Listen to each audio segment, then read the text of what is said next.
Hey guys, how you doing, and welcome back to the Khartum mod for Napoleon Total War, the mod which takes the game to the time of the Anglo-Zulu War. So today I am playing the Battle of Isandlwana. So I've already covered the defense at Rorke's Drift, which was super fun to play, and if you haven't watched it already, go check it out. It's on the channel right now. But yeah, this is really a great mod to get your teeth stuck into, one of my favourites in fact, and if you want to play it yourself, there's a link to the TWC installation page down below in the description. So like Rorke's Drift, this is a custom map created for the battle, and this battle took place on the morning of the 22nd of January 1879, literally a few hours before the Battle of Rorke's Drift. And historically, the British Army suffered its worst defeat against an indigenous, technologically vastly inferior foe. It was a disaster. They were completely caught off guard by the Zulus and massively outnumbered, with the British having around 1,800 men and the Zulus with 20,000 men. And one of the main problems was the overconfidence and miscommunication within the British Army, with the overall commander, Lord Chelmsford, underestimating the disciplined, well-led, well-motivated and confident Zulus. The failure to secure an effective defensive position, the poor intelligence on the location of the main Zulu army, Chelmsford's decision to split his forces in half, and the Zulus' tactical exploitation of the terrain and the weaknesses in the British formation all combined to prove catastrophic for the troops at Isandlwana. So let's see if history repeats itself today, and I hope you guys enjoy the video. Okay men, so you have got the biggest fight of your lives today. In fact, you will be fighting for your lives, fighting for your survival, because you have got 11,700 Zulus coming towards you, bearing down upon you on this battle today. We've got 1,800 British troops formed in a very defensive line, ready to receive them. We've got some native contingent here, just pushed out, essentially trying to get some early shots off against the Zulus, some skirmish units. Now we're pushing back. They realise the numbers of the Zulus is pretty impressive, so they're going to have to retreat back now to the lines of infantry that are here, ready and waiting. They're going to open fire in a second. It's going to be a glorious sight to see. We'll just keep the camera here while that happens. Here we go, they're getting ready now, preparing their Martini Henry rifles for a volley. There we go, second rank fire, the third rank shall fire. This is great stuff. Yes, so we have got 1,800 men of the British here fighting at Isandlwana. I think that's how you pronounce it, Isandlwana or Isandlwana. That's what I'm going to go for. And we've got two cannon units here as well, and these are Isandlwana artillery. At the actual battle itself, there was two 7-pounders there, so we're going to pretend these are the two 7-pounders that were there. We've got Lord Chelmsford himself here. Now, he wasn't at the battle. I just thought I'd bring him to this scenario today because, as I say, he was the supreme commander for the British, but he wasn't actually at Isandlwana, but he is on this scenario today. And we've also got Colonel Anthony Durnford, and he was actually there at the battle. I don't know if he survived or not, but he actually was. I think he was killed in action. I think he did actually die that day. So we'll see if he does today as well. But good start for the British. They've taken a few of these Zulus down. They're pushing the main centre back, but this is only a handful of the Zulus that are here today, because, as I say, there's about 20,000 that were actually at the battle, but I couldn't get that many for this scenario today. But still, 11,700 is quite an impressive number, and it's a lot more than the British have got. They're completely outnumbered. So yeah, they're in trouble here. They really are in trouble. So the Zulus are now sort of positioning themselves to manoeuvre on that right flank, to gather up together, group up, and then they shall march across us, or across to the British from this right hand side, put pressure on that right flank, and then they'll probably do the same again on the left flank. This few pockets of units that are around in the centre at the moment are just pretty much distracting the British. They're wasting their ammo, firing into this middle, when the actual main attack will be coming on this right flank. in a few moments' time. Look at this. Look at Colonel Dunford. Yes, he's just gone out. Colonel Dunford has gone out. He's actually rallied out here and started charging against the Zulus. Wonderful stuff. Trying to drive them away. And you get a few shots off at the same time. He's actually using the rifles as sort of, I don't know, clubs it in a way. He's trying to bash the Zulus down. But they've gathered themselves together. They're going to go for a charge against this right side here. I don't know. They seem to have pulled back again. British contingent here pulling away, trying to keep themselves in a disciplined line. Don't get too far pulled out because the Zulus will charge. And this is where the Zulus become very dangerous. Good lord, they're into the actual melee now. Straight away. The British are in trouble, but look at this. What a hero Anthony Dunford's been today. He's come across and charged his Zulu unit again from the flank, trying to drive them away. But they're coming for another charge against the infantry line. Come on, drive them back. Reload and fire, get the bayonets on, that's what I say. Not good. Already the British are feeling the pressure here. And another unit is coming across, so they're going to charge into this line here. The second unit on this right flank. Looks like they're going to do that. Get some shots off if you can. Oh, don't get drawn out, man. You'll be in trouble if you're out there on your own. You won't survive that melee attack. Get back in line, son. Right, we seem to have driven away both units now. They've pulled away from the melee encounter. But the problem is, look at the British. They completely, the Zulus there, annihilated that line. 22 left. And there's another unit of Zulus come across here. And again, it's Dunford to the rescue. Come on, then. Drive them back, sir. The NATO contingent here, they are getting across to support Dunford here. Trying to get the shots off against this right flank. The pressure is mounting because look at this. The line at the back there has gathered its shape now. It's in position now to begin its approach towards the British line here. And they aren't prepared yet because they're still concentrating on the centre. There's still units that are coming across. But they'll manoeuvre hopefully in a minute, because if they don't, they'll be in serious trouble because a lot of units are coming across now, the Zulus. These look like they're going to go for another attack in a second. Can the NATO contingent drive them away? Looks like they can. Now I'm playing as the British for this battle replay today. A lot of people did ask in the roped drift scenario, can you play as the Zulus? And the answer is yes, absolutely you can play as the Zulus. But I thought I'd play as the British today because I wanted to give it a bit more of a challenge, because if I played as the Zulus it would be complete and utter annihilation, I would imagine, with having 11,000 troops on the field. It would have just been an absolute whitewash. So I thought, play as the British, try and get a little bit more of a battle out of this replay today, and hopefully you'll see that as we progress. Because Dunford, oh, this is Chelmsford. It's Chelmsford going to go for a charge in a second, but Dunford has been the hero of the hour so far. Yeah, Chelmsford's come across. He's getting some volleys off now. He's going to go for a melee charge. Charge for the Queen and country. No, they've just stopped. They're going to go for another volley, I think. Yeah. Are they actually retreated? Or are they just trying to get out of the way? They've gone to this little trench here. Right, Chelmsford's gone back. Yes, come on, we've got to do this for Queen and country. We must not let these Zulus win this day.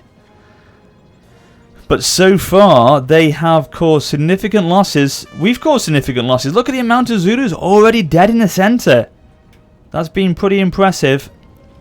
But the problem is they still outnumber us so much. And they've already taken one regiment down. They've had to go. They've completely retreated over there. As you can see, they're retreating now. Only 22 men left in that one of 160. So they've completely routed.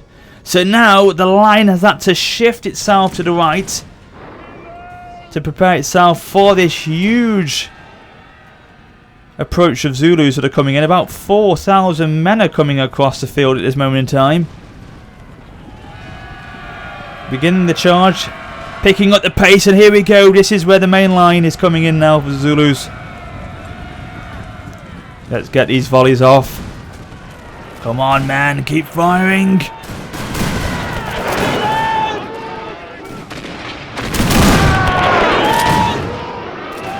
The Martini Henry rifles doing a wonderful job. I mean, those rifles at this time were state-of-the-art rifles. I think they were pretty new to the British Army at that point. So, yeah, really were effective at the time. Can they be effective today? Here we go. They're going to go for a charge, are they? Are they going to back off? No, they stopped again. No, no, no, they're coming in again. Are they stopping? What are they doing? They're teasing us. No, they're going to go for a charge now. Because they know once they've gone in melee, they are very dangerous, the Zulus. But the British are doing a fantastic job with getting these rounds off. But the numbers are just too great. This is the problem with actually at the Battle of Isandlwana, the historical battle itself. There was just too many of them. They completely caught them off guard. The Zulus completely overwhelmed them. And this is starting to be the situation today as well. Because, as I say, this is only the right flank of the Zulus. We've got a left flank. Number of units over there. You can see the dust rising up off the ground. They are coming in afterwards. So, this isn't just what the Zulus have got. They've got a lot more. They've got a lot more. Okay, they've driven them back. Oh, I think there's a bit of a melee skirmish happening over here. It's a NATO contingent versus the Zulus. Their own kind attacking each other. Here come these colonial troops. Come on, men. Fight for your lives. Oh, we've taken down one of the enemy generals. One of them's gone. Of course, there's another one. But we've taken one down. Oh, hang on. They've come on the back here. Where the bloody hell's Durnford? There's Chelmsford. Is Durnford gone? Oh, I think Durnford's been killed, actually. He's gone. He's nowhere to be seen. He's probably laying face first in the ground somewhere. Oh, it's a good move by the Zulus who've got behind the British infantry line now. This could be trouble now because look at the numbers dropping. 98, 97 left of the 160 that started out in this battle for this regiment here, or this infantry line here. Oh, here comes this Durnford. No, this is Chelmsford. Just accept it. Durnford's gone. It's only Chelmsford left. To drive them away. We've got these 2 units of cavalry, but the problem is the infantry line are crumbling already. Look at this one now. 32 left. They've had to retreat. They're routing. Concerned by the casualties. So the Zulus are coming across now and is beginning to engage with each single regiment. Bit by bit, they're taking them away. Unit after unit are falling to the Zulus here. This is not good.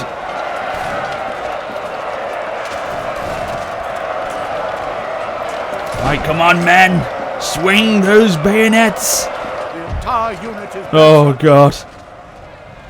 This is grave news for the British. Oh, look at that. You're taking the cannons as well. Oh, my God. The 7-pounders have fallen. The Zulus have taken... I haven't taken this one. They've only taken that one. They've left that one unscathed. Form up, man. Come on, get some rounds off. Yes, the only way we can beat them. Getting those gun shots off. I'm going to say gunpowder off then. I mean gunshots. Get the gunshots firing. Get those rifles blasting out. Come on. Okay.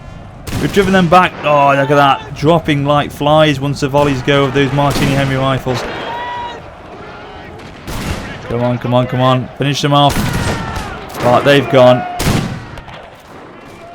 And we've driven back this line of infantry as well. So there we survived that initial attack. That's the first wave dealt with. But the problem is, as I say, look at what is coming. A larger force now. That wave that attacked us before is not as big as this one. Look at how many Zulus are approaching us now. Oh my God. We are in trouble now. So, I shall be back with you in just a second once the Zulus approach. Well, I've managed to find Durnford. Look at him. As I thought, face first in the ground. Well, at least he died for his queen and country. He died fighting for his country. You can't ask more for him than that. But yes, we shall remember him. There is Durnford. But look at what is approaching us now. Oh my God. This could be the final nail in the coffin, ladies and gentlemen. So many Zulus are approaching, and one unit has broken off. Obviously they're going for the 7-pounder artillery gun there. If I was you chaps, I would do a runner, because there's no way you're going to survive this. But look at them, this is true British spirit. They are not going down without a fight. They shall stay by their cannon side till the very end. They're still firing as the Zulus approach. Dear God, get yourselves engaged, man. If you're going to fight, get your swords out. Get one more shot off if you can. Go on, go on, go on. No, no, it's too late. That's it, go on. Oh my God, man. You brave bastards. I can't believe you're fighting on. Surrounded by these Zulus. Standing at your post there, wonderful stuff. They've gone. Okay, here we go. Let's get back to the main fight. We've basically formed up a very thin line now to try and maximise the rifle firepower that we've got, to try and get as many shots off as we can. And it's starting to work a little bit, because these are starting to drop. These front lines of Zulus are taking a bit of a pounding. On the right flank we've got a Zulu unit that's trying to come around the side to outflank the infantry line of the British air, but Chelmsford is ready. He's got his rifles firing, and he'll probably try and go for a melee charge in a second to drive them back. Cavalry and rifle, obviously the superiority that the Zulus won't be able to cope with, but once the Zulus get in hand-to-hand combat, that's the problem. And this is where it looks like it's going to start happening now, because look at the numbers here coming in, and yeah, the line is starting to be engaged again. As we go down it now, seeing the Zulus approach, trying to get to see where they are, because the smoke is that thick. I can't see about 2 yards in front of me. Oh, hello, what's happened here? Where's Chelmsford? Oh, he's come across. Right, okay, I think he tried to rally his men. But yeah, I can't see a bloody thing.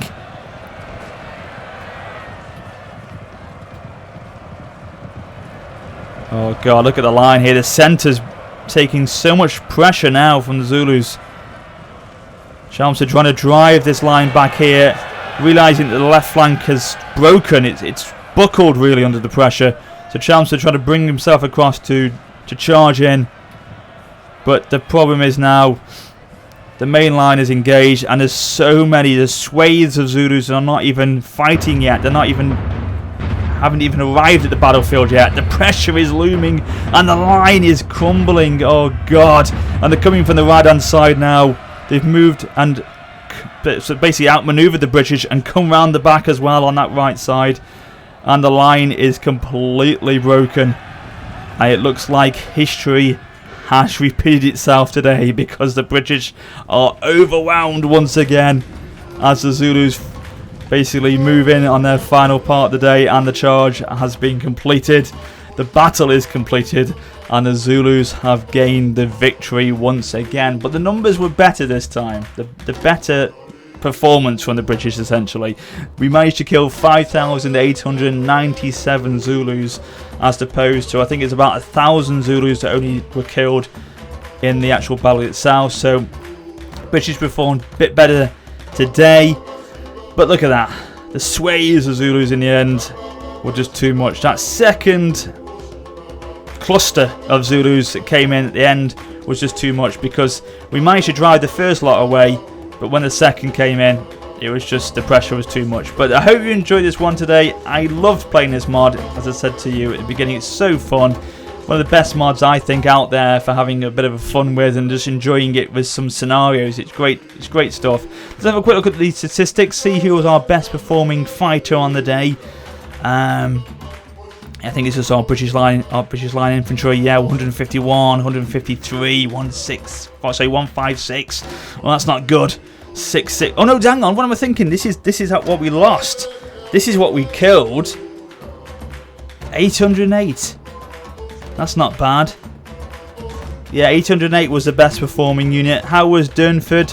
177. Chelmsford 115. The artillery getting a few kills. So the line infantry did pretty good. 652. Yeah, some very solid performances there. But alas, it was not enough. Yet again, the Zulus have gained the victory today. So thank you so much for watching. If you've enjoyed it, please do drop the video a like. And until next time, this is WarriorofSparta for now saying farewell.